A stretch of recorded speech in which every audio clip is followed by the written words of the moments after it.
नमस्कार मित्रों, कैसे हैं आप। जैसा कि इससे पहले भाग 1 में हमने गीता के उपदेशों के सार के रूप में कुछ ऐसे आदर्श आपके समक्ष रखने का प्रयास किया कि जिनमें हमारे जीवन में आमूलचूल परिवर्तन की शक्ति समाहित है। तो इसी क्रम को आगे बढ़ाते हुए प्रारंभ करते हैं।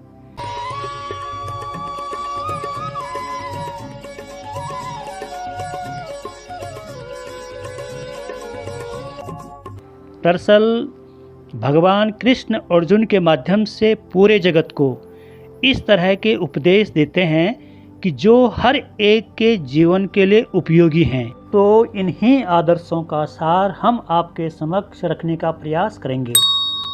अपने पीड़ा के लिए संसार को दोष मत दीजिए, अपने मन को समझाओ।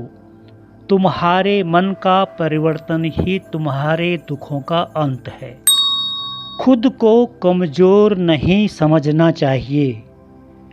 अगर आप गिरते हो तो उठने का प्रयास करो, लड़ो, पूरी निष्ठा से अपने कर्तव्य निभाओ, बाकी सब मुझ पर छोड़ दो।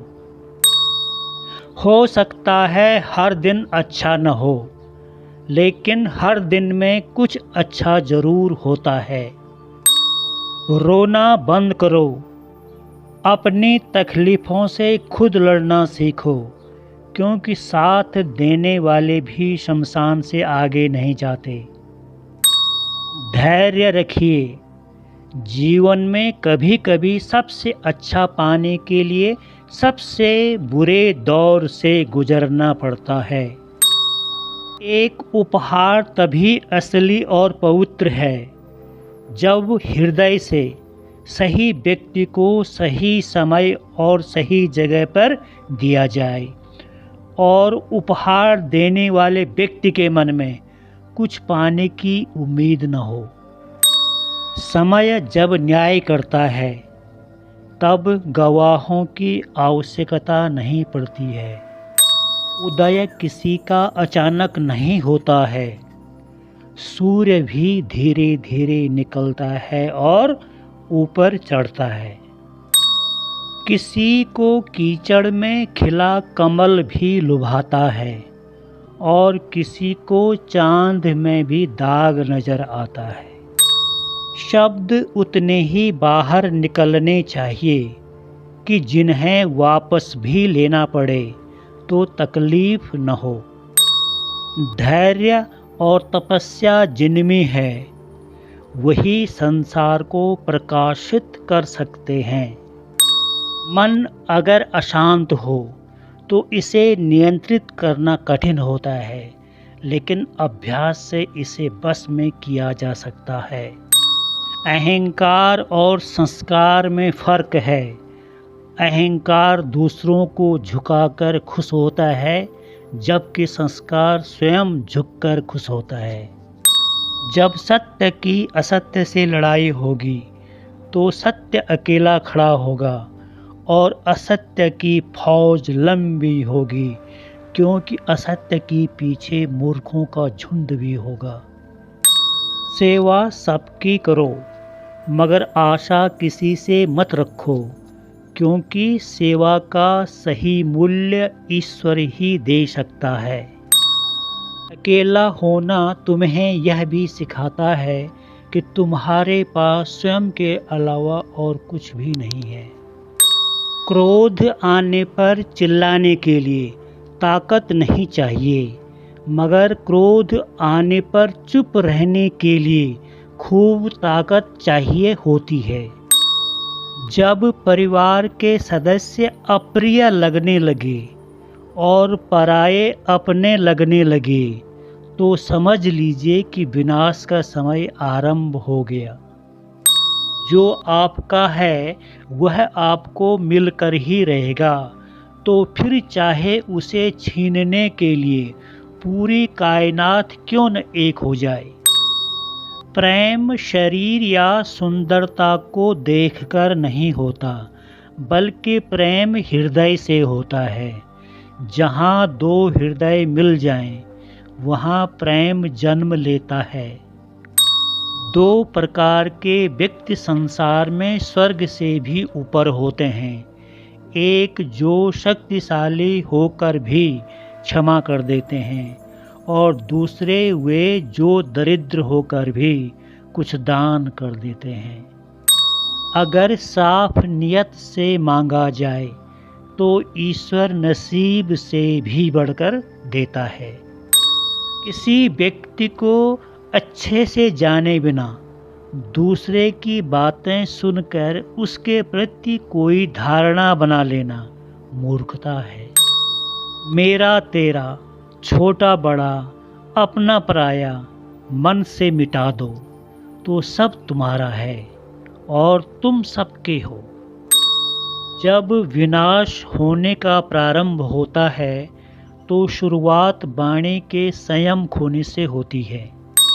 जीवन में सब कुछ खत्म होने जैसा कुछ भी नहीं है। हमेशा एक नई शुरुआत तुम्हारा इंतजार कर रही होती है।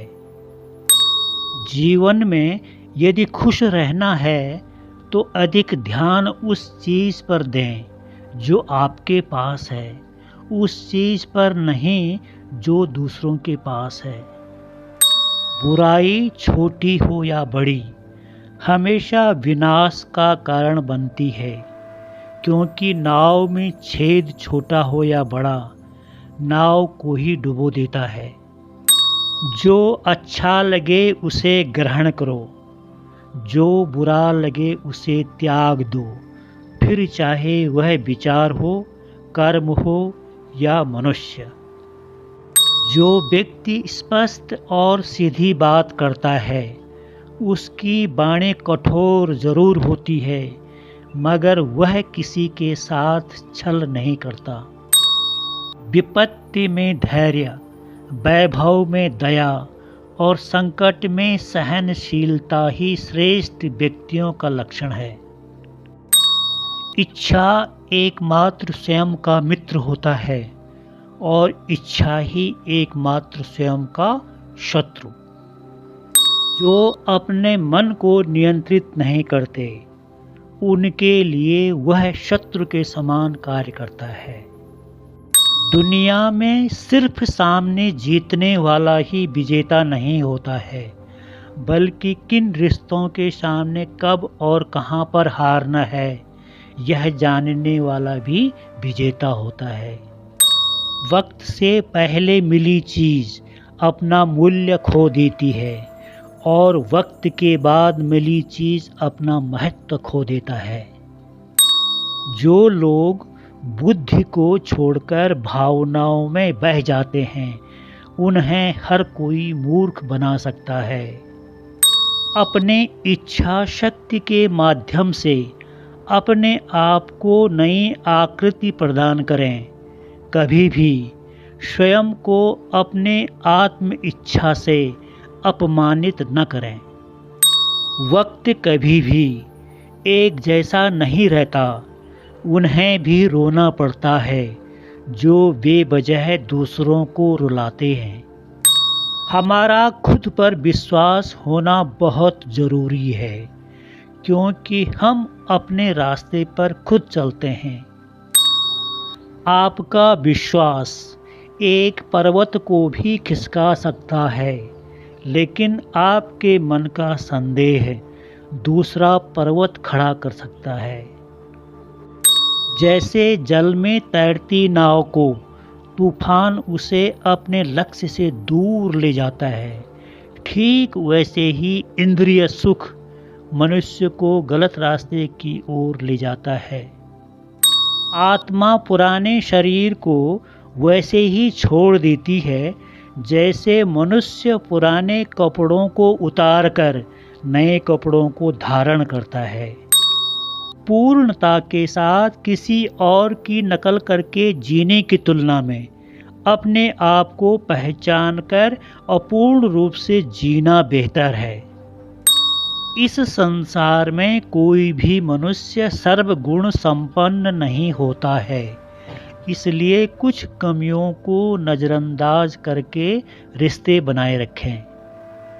मौन सबसे अच्छा उत्तर है, किसी ऐसे व्यक्ति के लिए जो आपके शब्दों को महत्व नहीं देता है। अच्छे कर्म करने के बावजूद भी लोग आपकी बुराइयां ही याद रखेंगे, इसलिए लोग क्या कहते हैं इस पर ध्यान मत दो, तुम अपना कर्म करते रहो। किसी काम की चिंता करना ठीक है, मगर चिंता इतनी नहीं होनी चाहिए कि काम ही बिगड़ जाए। अच्छी नीयत से किया गया काम कभी व्यर्थ नहीं जाता और इसका फल जरूर मिलता है। समझदार व्यक्ति जब संबंध निभाना बंद कर देता है तो समझ लेना कि उसके आत्मसम्मान को कहीं न कहीं ठेस अवश्य पहुंची है। प्रबुद्ध व्यक्ति के लिए गंदगी का ढेर, पत्थर और सोना सभी एक समान है। विषयों के बारे में सोचते रहने से मनुष्य को उनसे आसक्ति हो जाती है। इससे उनमें कामना और इच्छा पैदा होती है और कामनाओं में विघ्न आने से क्रोध की उत्पत्ति होती है। अपने परम भक्तों, जो एक चित्त मन से मेरा स्मरण, चिंतन और मेरा पूजन करते हैं, मैं व्यक्तिगत रूप से उनके कल्याण का उत्तरदायित्व लेता हूँ।